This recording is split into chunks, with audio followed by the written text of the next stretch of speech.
அஸ்ஸலாமு அலைக்கும் வரஹ்மத்துல்லாஹி வபரகாத்துஹு. அருமை சகோதர சகோதரிகளே, அல்லாஹ்வின் நல்லடியார்களே, அல் கௌசர் என்னும் நீர் தடாகம் புகாரி என்ற நபிமொழி தொகுப்பினிலே 6575வது ஹதீஸாக அப்துல்லா இப்னு மசூத் ரலியல்லாஹு அன்ஹு அவர்கள் அறிவிக்கின்றார்கள், நான் உங்களுக்கு முன்பே அல் கௌசர் தடாகத்திற்கு சென்று நீர் புகட்ட காத்திருப்பேன் என்று அல்லாஹ்வின் தூதர் நபி ஸல்லல்லாஹு அலைஹி வஸல்லம் அவர்கள் கூறினார்கள். அல்லாஹ் திருக்குர்ஆனிலே கூறுகின்றான், 108வது அத்தியாயம் 1வது வசனத்திலே, நபியே, நிச்சயமாக நாம் உமக்கு அல் கௌசர் எனும் அற்புதமான நீர் தடாகத்தை வழங்கியுள்ளோம் என்று அல்லாஹ் திருமறையிலே கூறுகின்றான்.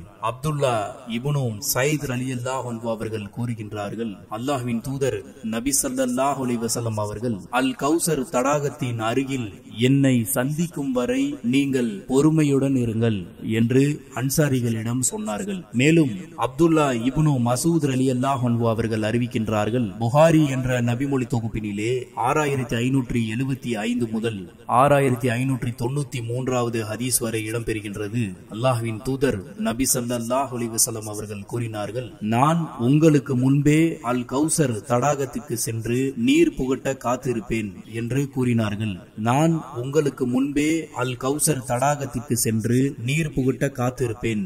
அப்போது உங்களில் சிலர் என்னுடன் இருப்பதாக காட்டப்படுவார்கள். பின்னர் என்னிடமிருந்து அவர்கள் விலக்கி வைக்கப்படுவார்கள். உடனே நான், இறைவா, இவர்கள் என் தோழர்களாயிற்றே என்பேன். அப்போது இவர்கள் உங்களுக்கு பின்னால் புதிதாக என்னென்ன உருவாக்கினார்கள் என்று உங்களுக்கு தெரியாது என கூறப்படும். மறுமை நாளில் என்னுடைய அல் கௌசர் எனும் தடாகம் உங்களுக்கு முன்னால் இருக்கும். அதன் விசாலமானது அன்றைய சாம் நாட்டின் ஜர்பா மற்றும் அத்ரு ஆகிய இடங்களுக்கிடையேயான தூரமாகும். மேலும் அல்லாஹ்வின் தூதர் நபி ஸல்லல்லாஹு அலைஹி வஸல்லம் அவர்கள் கூறினார்கள், அல் கௌசர் எனும் என் தடாகம் 1 மாத கால பயண தொலைதூரம் கொண்டதாகும். அதன் நீர் பாலை விட வெண்மையானது.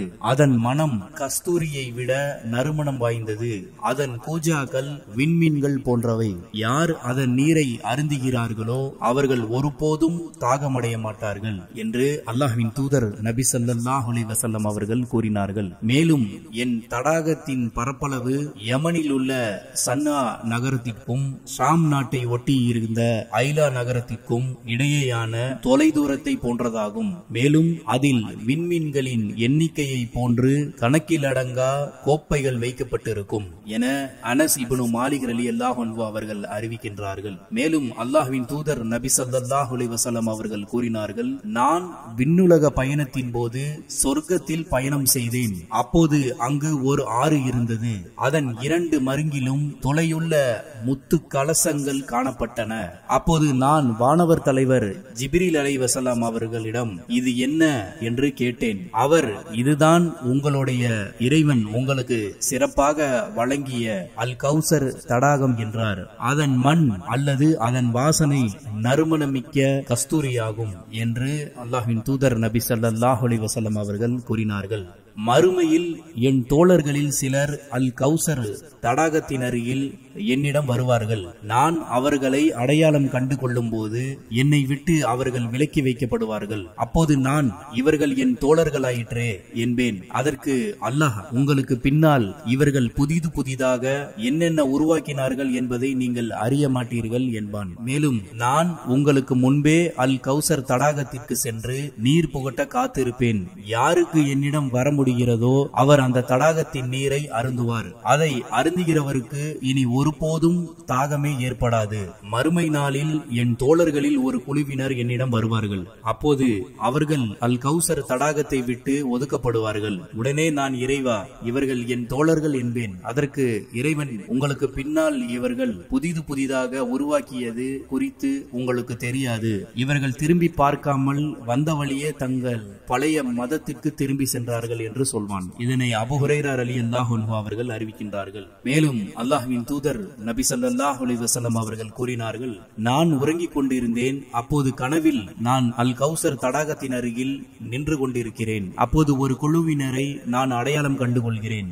எனக்கும் அவர்களுக்கும் இடையே ஒரு வானவர் தோன்றி அந்த குழுவினரை நோக்கி வாருங்கள் என்று அழைக்கிறார். உடனே நான் அவரிடம், எங்கே இவர்களை அழைக்கிறீர்கள் என்றேன். அவர் அல்லாஹ்வின் மீது ஆணையாக நரகத்திற்கு என்றார். நான் நான் இவர்கள் என்ன செய்தார்கள் என்றேன். அவர், உங்களுக்கு பின்னால் இவர்கள் திரும்பி பார்க்காமல் வந்த வழியே மதம் மாறி சென்றார்கள் என்றார். பிறகு மற்றொரு குழுவினரையும் நான் அடையாளம் கண்டு கொள்கிறேன். எனக்கும் அவர்களுக்கும் இடையே ஒரு வானவர் தோன்றி, வாருங்கள் என அவர்களிடம் கூறுகிறார். நான் இவர்களை எங்கே அழைக்கிறீர்கள் என்றேன். அவர், அல்லாஹ்வின் மீது ஆணையாக நரகத்திற்கு தான் என்றார். நான் இவர்கள் என்ன செய்தார்கள் என்று கேட்டேன். அவர், இவர்கள் உங்களுக்கு பின்னால் திரும்பி பார்க்காமல் வந்த வழியே மதம் மாறி போய்விட்டார்கள் என்று பதிலளித்தார். அவர்களில் காணாமல் போன ஒட்டகத்தை போன்று ஒரு சிலரை தவிர வேற எவரும் தப்பித்துக் கொள்வார்கள் என நான் கருதவில்லை என்று அல்லாஹ்வின் தூதர் நபி ஸல்லல்லாஹு அலைஹி வஸல்லம் அவர்கள் கூறினார்கள்.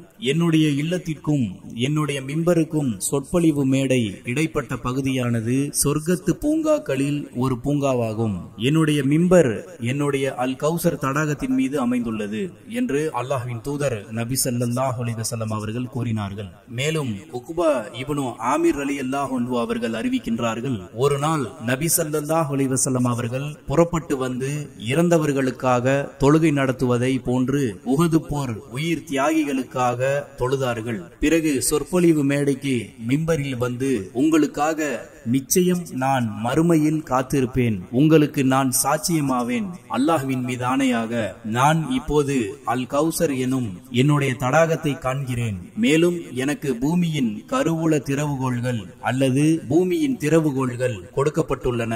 அல்லாஹ்வின் மீது ஆணையாக எனக்கு பின்னால் நீங்கள் இறைவனுக்கு இணை வைப்பவர்களாக ஆகிவிடுவீர்களோ என்று நான் அஞ்சவில்லை. ஆனால் உலக செல்வங்களுக்காக நீங்கள் ஒருவரோடு ஒருவர் போட்டியிட்டு மோதி கொள்வீர்களோ என்றே அஞ்சுகிறேன் என்றார்கள். ஹாரிசா இப்னு வஹப் ரலியல்லாஹு அன்ஹு அவர்கள் அறிவிக்கின்றார்கள், ஒரு முறை நபி ஸல்லல்லாஹு அலைஹி வஸல்லம் அவர்கள் அல் கௌசர் என்னும் தடாகத்தை பற்றி குறிப்பிட்டார்கள். அப்போது அதன் பரப்பளவானது மதீனாவுக்கும் யமனில் உள்ள சன்ஹா நகரத்திற்கும் இடையேயான தூரமாகும் என்று கூறினார்கள். அல் கௌசர் என்னும் என்னுடைய தடாகத்தின் விசாலமானது.